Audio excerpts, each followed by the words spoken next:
Hello and welcome to the Posh Travel Blog. I'm Christina. And I'm Stuart. And we're currently on board Oceania's Sirena ship, cruising from Seville in Spain to Dublin and Ireland. Yeah. So we felt compelled to put this video on, really, of our... Well, we're doing a separate personal experience day by day, but this really is a video to sort of give you the things that we don't particularly like about Oceania. No, the disappointment that we feel, to be honest with you. Yeah. From what's advertised to what you actually receive. That's it. I had the brochure, and then a week before we were coming, I've been looking at it because it just looks divine, doesn't it? The brochure, the pictures of the food, and we were so excited. We're going to be in for something very, very special here. We really are. We certainly were. Their trademark is the finest cuisine at sea. Yeah, and that's what you have to remember during this video. Registered trademark, the finest cuisine at sea, which I thought was a very tall order, because we've just come off Regent and we've just come off Seabourn and Explorer journeys. Been on all of those, and I thought, well, if you're registering the finest cuisine at sea, this food must be blow away. That's it. All will be revealed. Yeah, because they don't do all inclusive. They major on the food. That all the budget is going on fine cuisine. So. Yeah, that's what they say. So, anyway. Here we go. Yeah. So let's start with a positive, and that's actually the ship. It's a nice sized ship. It's only 30,000 tons. Built in 1999. Initially, it was the Tahitian Princess, built for Princess Cruises. Yeah. It is a beautiful ship. It really is. And that's the Sirena that we're on at the moment. Yes. Yeah. And they've done a fabulous job fully refurbishing it. I think it was in 2019, and the finish is, and the public areas are beautiful, aren't really they? Nice, it's as stunning. The brochure describes. It really is. That you've got the lovely chandeliers, the beautiful furniture, and I think all the cruise ship will be the same, all decorated to the very high standard that they have been. It's really good. So yeah, that's the positive thing. So we'll begin with the negative things, which unfortunately outweigh the positive things, don't they? You know, I just said to Stuart, I so don't want to be doing this video because we're not negative people, and everything we do, we absolutely love. So, if our subscribers know, and obviously if you watch any of our other videos, we're usually so excited, and and people have said to us, yes, because you're getting paid for this, you know, you're getting on for free, which is absolutely not the truth, because we pay for our own trips. So that gives us the right to be honest and to give you, but at the same time, we're not like this. We enjoy everything. We're not being unfair. This is the truth. So, my biggest gripe about this cruise line... Let me guess. Well, you know, anyone who watches our channel who subscribes... No, I love food. And I'm a foodie. So, the registered trademark, the finest cuisine at sea. No way. I mean, that is what I'm saying. No way. As I say, we've just been on Regent, we've been on Seabourn, we've been on Explorer journeys. Spectacular dining, absolutely unbelievable. And on here, the food is just average. It is, yeah. We've cruised with NCL, Holland America, and we love it. And they don't pretend to be something else, but this is dressed up. It's kind of a silk purse, really, isn't it? The sales here. The main dining room, for example, you've got Versace charger plates. It's so beautifully presented, the dining room, and the waiters are all in their best finery. And then they dish the food up, and I'm sorry, but it's more like Holland America Line or P&O or one of the big ones, Royal Caribbean. It's that standard. It is not where it should be for its price point. Exactly. The food is good, no complaints with the food, but it's not where it should be for the price that you're paying for this cruise. That's right. I mean, it should be up there, and to actually stay and register the trademark, the finest cuisine at sea. Oh my God, they've got some work to do. Serious work to do. I mean, last night's dinner, we just had... The menu was so uninspiring. It was just... And then I just ordered the salmon. It was a timbale rice, plonk, the salmon. There's no foam, there's no finesse. You know, beads of lovely tastes and the way they swirl that. Nothing. Yeah, so you've got. I think the plate is more attractive, isn't it? I mean, the Versace plate. Yeah, that is. And then just bang this. Yeah, so we've not been blown away at all on here by the dining. I was going to say, because we've been 4 times now to the main dining room, we thought, we'll give it time. Maybe it's just the first night. Maybe just a sec. But it's night after night, isn't it? No, it's not good. Yeah. And the waves, I don't know if this is the same applies to all the ships, but obviously when we're on Sirena, they have It's all a bit... It's a salad buffet that's not inspiring, it's not exciting. And then you've got the burger selection, and they do things like Wagyu burgers. So of course that must be the finest cuisine at sea. Lobster and fillet steak sandwiches, it sounds so amazing. And then out comes the lobster and fillet steak sandwich, and it's just awful. It's a bun, like really plain, with this salty bit of lobster. Oh, it's not good. And I ordered the Wagyu burger, and I thought, well, this is going to be something spectacular. He said, "Sir, how would you like it cooked?" I said, well, let's go medium. Let's see how this has come. It came on this bun. I'm going to drop some footage in now. It's so uninspiring, and the burger was cooked to death. It's just no... It's just not bang down in front of you. It's not five-star cuisine. No. Simple. It's not fine dining. It's just bog standard dining. And so we're really not impressed, are we? It's been better on the other ships, hasn't it? If we're honest, it's better on NCL, better on yeah. I mean, American we've been in this. Actually, we've been in the steak restaurant one night. That was okay. It wasn't outstanding, and it was definitely not the finest cuisine at sea, because Prime 7 on Norwegian Cruise Regent is the finest cuisine at sea. Cagney's on Norwegian NCL Cruise Line. It's amazing. Which is a big mass market cruise. Cagney's was just blow away. I mean, this is not great. The one exception on this cruise, I would say, is the Red Ginger.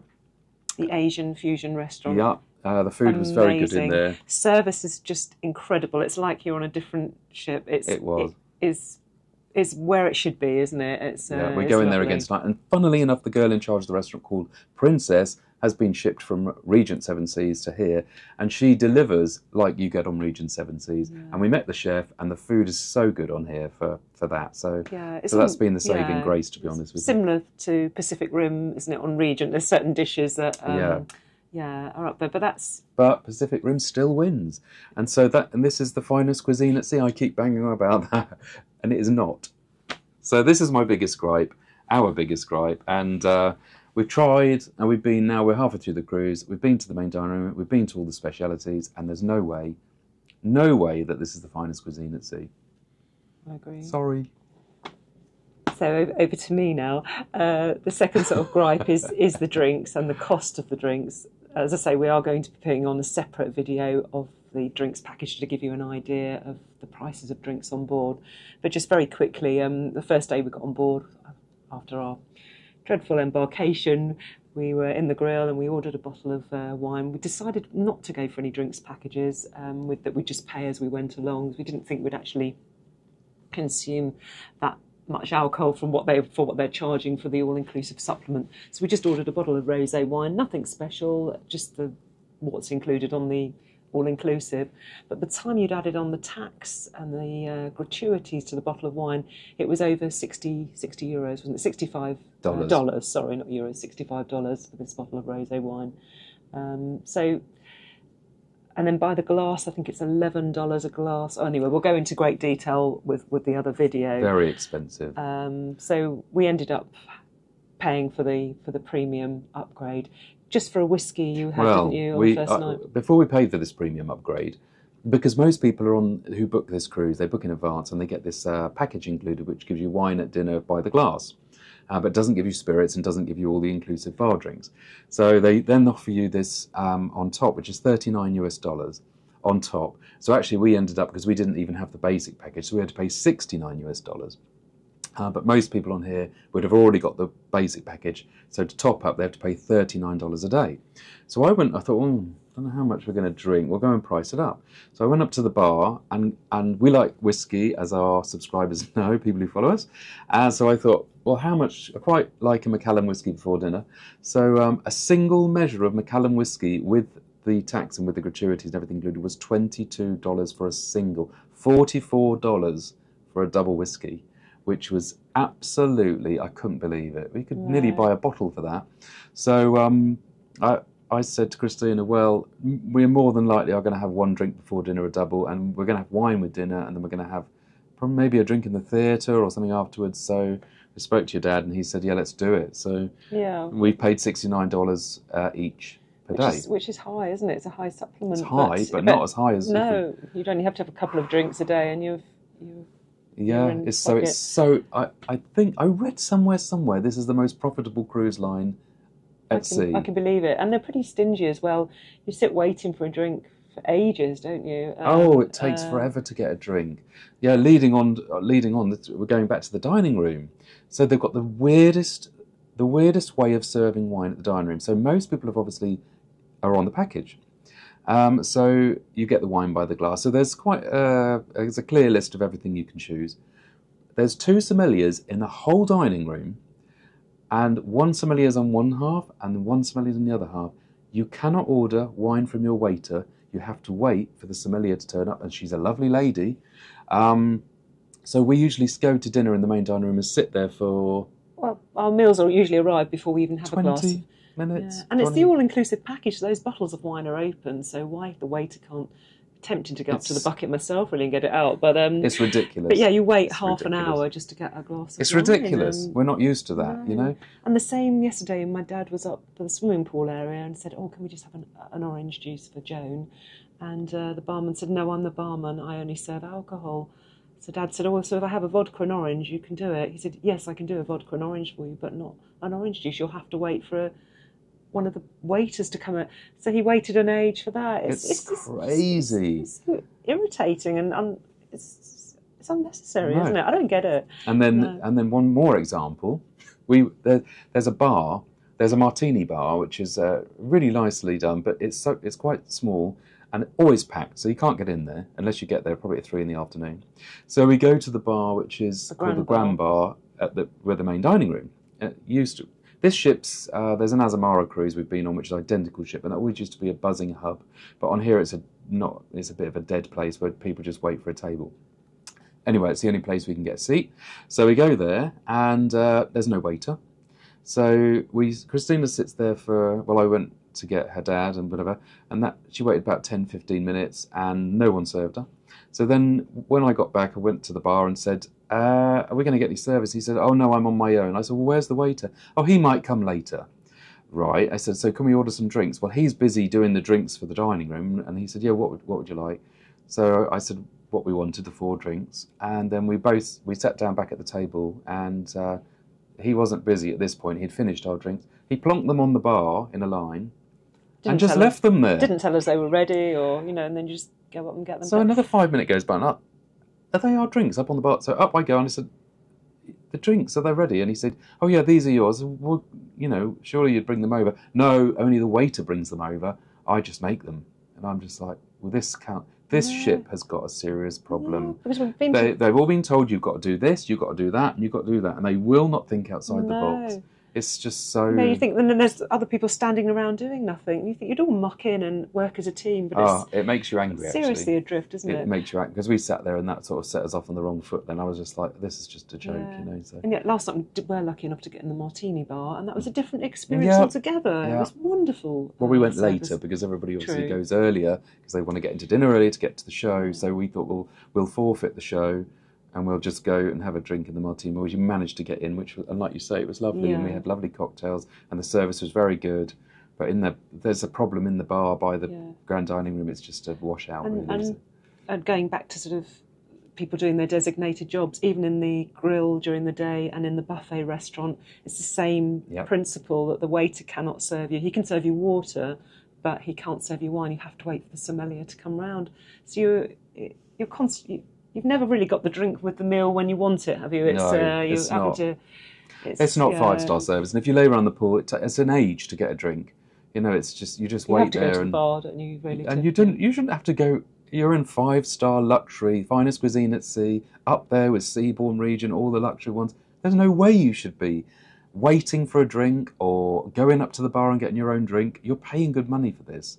So we're really disappointed with that, aren't we? Yeah, it just doesn't. So I'd like to go to head office, sit down, and say, "This is what needs to change." It's frustrating. I don't get it because it's under the NCL umbrella, and they're just so good on the other. Well, even on NCL, when did we ever wait for a drink? Never. No. Unbelievable. The thing is, if this ship could bring its standards up to like Seabourn and Regent standards, food-wise, and maybe go all inclusive. I think it would be. Then it's up. It's there. It's in that level because it's so nicely done inside. So I think Oceania have got a bit of work to do. We are just. I think you might realise we're slightly disappointed. It's good Would to we go again? Good, I don't good know. To get this I don't off think our we chest. would. I don't think we would. I think we'd find an alternative. Yeah, we will find. It's an a shame alternative. because it is a beautiful ship, so it does need some tweaking definitely, and they need to not be so stingy. Yeah. So thanks for watching. Please watch our experience video because you'll see the whole thing. Then you can see the ship. You can see the dining that we went through, and you can see the beautiful Wagyu burger as well. And and then anything else, please subscribe to our channel because we're just about to get off this one and get onto another cruise, and so we'll be loading up more videos and our experiences as we go along. Absolutely, yeah, and we are on Instagram and Facebook, so you can follow us there on a daily basis as well on our port visits. So thank you very much for watching. Really appreciate it, and if you find it, thumbs up if you find it helpful. So great. Sorry, we really wanted to be so excited and positive about it. This is our first negative, I think. Yeah, video. but you just got to feedback the truth, basically. I think that's what we've done. It may be that we've just had a one-off, so DM us if you think Is it just that we're on an older ship? This is our first time with Oceania. We're unlucky. So, maybe you're watching this and thinking, what? That isn't the experience I've had on Oceania. Oh my God, we had the best cruise ever. Keen to hear from you. Well, obviously there'll be comments anyway, so thanks for watching. Thanks again. Bye.